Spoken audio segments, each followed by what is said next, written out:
السلام علیکم ورحمۃ اللہ وبرکاتہ۔ بسم اللہ الرحمن الرحیم وبہ نستعین، اما بعد۔ اللہ تبارک و تعالی ہمارے استاذ مولانا سلمان صاحب کی مغفرت فرمائے، ان کے درجات کو بلند فرمائے۔ ایک صحابی رسول نے اجعل خیر عمری آخرہ وخیر عملی خواتیمہ وخیر ایامی یوم القاک فیہ، یہ 3 دعائیں تھی۔ میرے رب میری زندگی کے آخری حصے کو بہتر بنا دیجیے، وعملی خواتیمہ، اور زندگی کا آخری عمل کو بہتر بنا دیجیے۔ یہ 2 چیزیں ہم سب دیکھ رہے ہیں۔ ہم سب کے استاذ مولانا سلمان صاحب کی آخری زندگی بہت اچھی گزری، اور آپ کا خاتمہ تہجد کے بعد اللہ کی بارگاہ میں آپ گئے ہیں۔ یہ 2 چیزیں ہم دیکھ سکتے ہیں، اور ہم سب نے دیکھا ہے، اور ہم سب امید کرتے ہیں وہ خیر ایامی یوم القاک فیہ، کہ جس دن اللہ کی بارگاہ میں حضرت کی حاضری ہوگی وہ دن بھی آپ کا سب سے بہتر ہوگا۔ ندوی حضرات تو ندوہ پہنچ کر کے حضرت کے عاشق ہوئے، لیکن ہم بتائیں آپ کو کہ میں درجہ حفظ میں تھا دارالعلوم بہادر گنج میں، اور 95 میں حضرت کا وہاں پر آنا ہوا، بڑا جلسہ ہوا، بڑے بڑے علماء آئے، لیکن حضرت کے بیان کے بعد ایک عام فہم انسان بھی یہ کہہ رہا تھا کہ یہ تو کوئی فرشتہ ہے، اور میں خود دیوانہ ہو گیا، اور پھر میں ندوہ گیا، اور میں سیڈیاں خریدتا تھا اور سنتا تھا، اور حضرت کے بیانات کی CD کو ڈھونڈ ڈھونڈ کر کے میں سنتا تھا،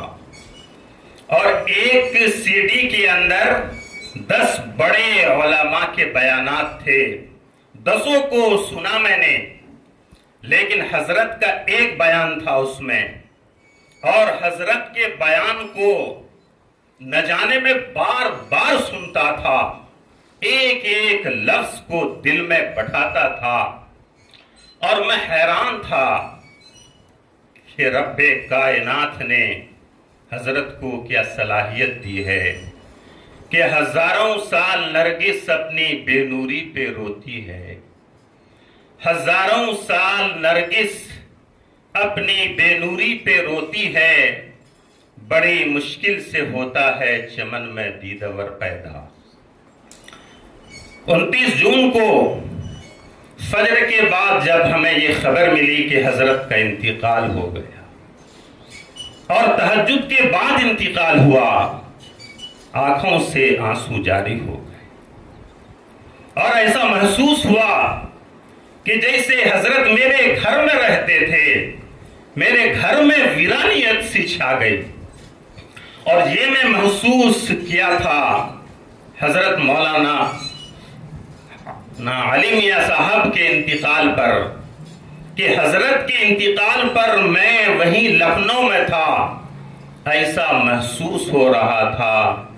کہ پوری فضا میں سناٹا چھا گیا ہے، در و دیوار ویرانیت وہاں بھی محسوس کر رہے تھے ہم سب، اور ایسا لگ رہا تھا کہ آج سے ہمارا ملک سناٹا ہو گیا ہے۔ اس لیے ضرورت ہے اس بات کی کہ ہم سب بھی اپنی زندگی کو ان اساتذہ کی زندگی کے سانچے میں ڈھالیں، اور دیکھیں کہ ہمیں کیا کرنا ہے۔ اللہ تعالی حضرت کو بہت سی صلاحیتوں سے نوازا تھا، اور حضرت کے انتقال پر یقیناً پوری دنیا کا بڑا نقصان ہے۔ اللہ وحدہ لا شریک سے دعا ہے کہ اللہ تعالی حضرت کی مغفرت فرمائے، ان کے درجات کو بلند فرمائے اور جنت الفردوس میں جگہ نصیب فرمائے۔ وآخر دعوانا الحمدللہ۔